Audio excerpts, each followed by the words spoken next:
Hello everyone and welcome back to Let's Play Megaman Battle Network 6. In the last part we got the Beast Out ability, which I skipped a tutorial battle of, and now we're going to continue on. Now, the Beast Out button. You'll notice now from here on out, underneath the OK button in your custom screen, you have a Beast Out button. When you're playing Team Cybeast Gregar, you gain his form, where you gain an extremely fast-firing Buster, which has the same damage, along with Super Armor, allowing you to execute attacks without the worry of being interrupted by taking a hit, other than Paralysis. Non-elemental, non-dummy chips gain 30 damage, and if you hold down the chip button, when you have a non-elemental chip ready to go, you can execute a double claw slash that goes for a long sword and wide sword range for 60 damage each hit, increasing 10 damage for each increase in Buster rank. And you can also teleport, and most battle chips will teleport you in front of them like that. However, if you're in a cross when you start a Beast Out, like if I were Heat Cross, you would actually turn into a version of the Beast Out with that cross's abilities, as I'll show momentarily. When you're Heat Beast, your chip charge attack with a non-elemental chip becomes the Great Fire, which hits a panel ahead of you, and then the next 2x3 area ahead of that for 80 fire damage, increasing by 30 damage for each increase in Buster rank. I'll get into what Falzar's Beast Out and such does momentarily, however, there's also Beast Out. You might notice that, well, actually, you know what, I'll yet again get into that during the boss fight.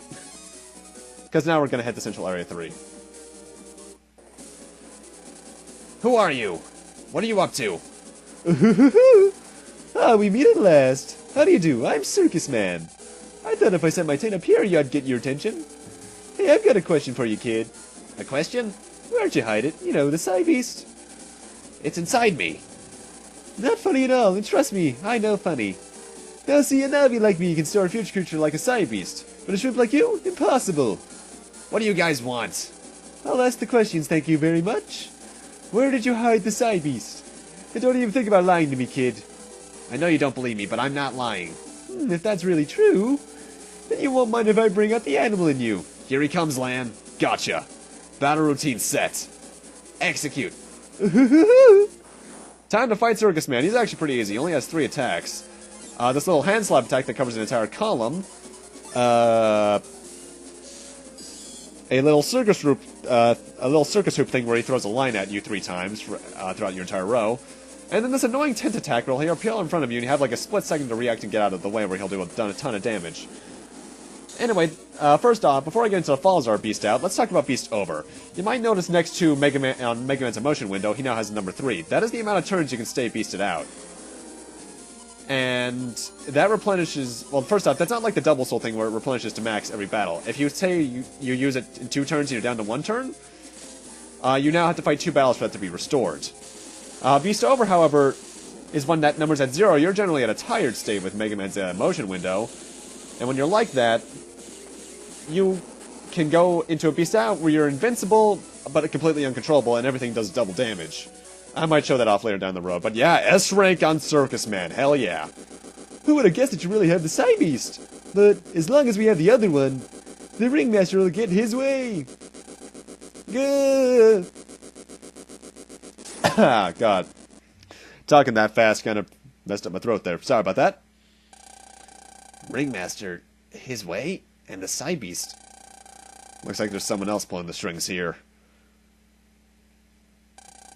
We don't know enough about our enemy yet, but if they have the other Cybeast, then we're in a lot of trouble.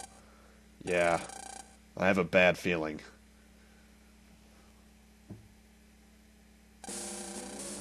I'm really sorry. A Navi named Megaman sort of got to the other Cybeast first. Megaman? That's Lan Hikari's Navi. Was it fate that he moved here into this town? Huh? Nothing, just talking to myself. You can back off for now. At least we have 1 Cybeast. We can consider this battle a victory. Phew, thanks. And I'll prove that I can get the other one for 2, for sure. As expected. Lan Hikari and Megaman. You 2 are becoming a threat to my operation. That's villainous. Kinda, sorta. A few days later, just as the chaos from the Cybeast incident was fading, we're in school again. Ah, school's finally over. I'm gonna finally get on the net and... Huh? I wonder what's up.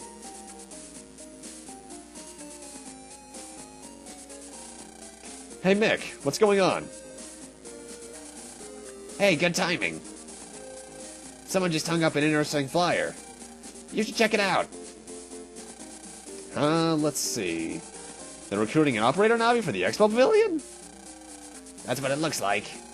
You know how they're opening that expo really soon, right? It sounds like they made the main pavilion really big, and they're gonna leave the tour guiding to a Navi. Well, a Navi using a coffee bot, that is. So you mean a Navi that is always being operated by a human is gonna get to operate humans for a change? Huh. That's a neat idea. By the way, what's a pavilion? Why don't you know, you dummy? I bet it's because you're always sleeping in class. A pavilion is, well, it's related to a lion. That's totally wrong, Mick. A pavilion isn't something that's alive. And don't you start telling me it's only natural for a human to take naps. He got you good. Fine, then you tell me what it is. A pavilion is... it sounds like chameleon, so maybe it's related? That's completely wrong, too. A chameleon's a living thing, too, right? A pavilion's a really big building that is the symbol of a large event like an expo. Anyway, so they want a Navi to give tours of that building. Sounds neat, doesn't it? I mean, if it's your Navi, you get to go as much as you want. I'm gonna sign up right now. Looks like there's some sort of really hard fight you've got to pass first. The selection test is being held at the Central Area Net Cafe today. Hey, it's already started. What? Then what are we doing standing around here? Gotta hurry. Go, go, go! Stop, young man. Oh, unique NPC alert. Don't you know you're not allowed to run in the halls? Little kids who don't follow the rules get detention. Sorry. Who are you? Are you someone's older sister? Sister? You're a funny little guy. I guess with the way I dress I don't look it, but I'm actually the home ec teacher, Miss Farron. What? You're a teacher? Well, it's okay if you didn't know. I just started here very recently. And I never was very good at looking like a teacher. I guess it's only natural that you couldn't tell. Well, you kind of look more like a chef than a teacher. That's because I've always loved cooking. I'm actually from Yumland, born and raised. I was a chef in Yumland for a long time. You may not know it, but I was even a little famous there. Then why did you come here? I'm really interested in this country's food. From what I've tasted, there's all sorts of flavors in the ingredients here that don't exist in Yumland's native foods. So you're studying food. That sounds like so much fun. Unlike math. Agreed. When you come to my room, I guess I can share a delicious recipe or two while I lecture you on rules. You really teach me? Really? Sure, anytime. But I'll be out researching soon, so I won't be around. After I get back, let's eat some great Yumland food, okay? I'm gonna get going now, but remember, no running. Well, that was a random introduction to a character that wasn't really necessary. Hey, we can't just stand around now. Ah, that's right. If we don't hurry, we won't be able to enter the test. Not really, you can actually take as long as you want, because this is around the point where I actually go look for some HP memories. Just pay attention to where I am. You've seen everywhere before. But I do want to explain one thing in this computer right here. There's actually an NPC who gives you a little memory card of such, not virus, Navi at the top left. This game has something similar to something that 3 had, where you can actually capture rare viruses and have them fight each other. I'm going to get one of those viruses in this part, actually, but I'm not going to show the thing off until towards the end of the game. So, it's a little side quest to keep in mind throughout the game. Anyway, finally, I was talking about Beast Over earlier. Let me talk about that in more detail. As I mentioned, when that little number next to your motion gauge enters 0, you'll exit Beast out and you'll be in a tired state. You cannot achieve full synchro at all, though you can still use crosses. However, if you attempt to initiate Beast out a second time, you instead trigger Beast Over. In that state, Megaman is fully uncontrollable for the following turn, but you're also invincible and randomly jumping around, firing the Buster and using any loaded chips with double their attack power. However, once your custom gauge is filled again, Beast Over immediately expires, forcing Megaman into a very terrible, exhausted state. Whereas Buster stats are reduced to 1 each, receive an HP bug which rapidly removes health and a quickened pace, and you cannot enter any other emotional states, but Beast Over can be initiated if you enter a battle in the tired state. Anyway, yeah, I have time. The falls are Beast Out. You gain a fast-firing Buster that fires down your entire row along with it covering 2 columns of 2 rows beside it, along with having air shoes and float shoes, which means no panels really matter to you. Non-dimming, non-elemental attack chips gain 30 damage, with the chip charge attack once again being a double claw slash that hits for 60 damage each, increasing 10 damage for each increase in Buster rank. By the way, that was the rare Champy that I found here in Central Area 3. But as for Aqua Beast, which is the first cross beast you can get in Falzar, your chip charge attack becomes the Aqua Spiral, which hits the 2 panels ahead of you 5 times for 20 Aqua damage each, increasing 10 damage for each increase in Buster rank. That's the thing I want to say right now. The reason I chose Gregar over Falzar is because Gregar is a lot more about powering through your enemies. Falzar is a lot more strategic with its crosses and beast outs. And while I'm generally a more fan of that, but for some reason this is the one game where I'm like, yeah, I want to kill everything. And by the way, if you go back to your mailbox in your HP, you can get Roll B2. Anyway, I completely skipped over what that Navi was saying earlier. The test that we have to take actually involves a lot of hints. And the first one we need to find is Cyber Seal, which means we need to come here to the aquarium, but there's some side stuff I can do first. Namely, I can fight this guy's new viruses, Piranha and Puffy 2s, just faster, stronger versions of those. Still died of one hit of that. I'm only doing this because it's some side stuff I can do in the meantime. All you get for doing this is 5 bug frags. Or is it 1? Yeah, it's 5. Like 4 and 5, bug frags are unlimited. Unlike 2, where they were limited. And this guy here in Aquarium Comp 1 has also a new virus, Starfish 2. I forget if one of the Starfish varieties actually has bubbles that follow you. I'm not entirely sure about that, honestly. By the way, I love that animation. Also, another reason I chose Gregar over Falzar. In any other media of Megaman Battle Network, be it the manga or even the anime to some extent, he always prefers to use Gregar over Falzar's Beast Out. In fact, he only gets Gregars in the manga. Falzar's instead goes to base. Whereas in the anime, he can really use any of them, but he tends to use Gregars a lot more. Probably because it just looks cooler. Anyway, we need to come to the aquarium HP because this is where the hint was hinting to.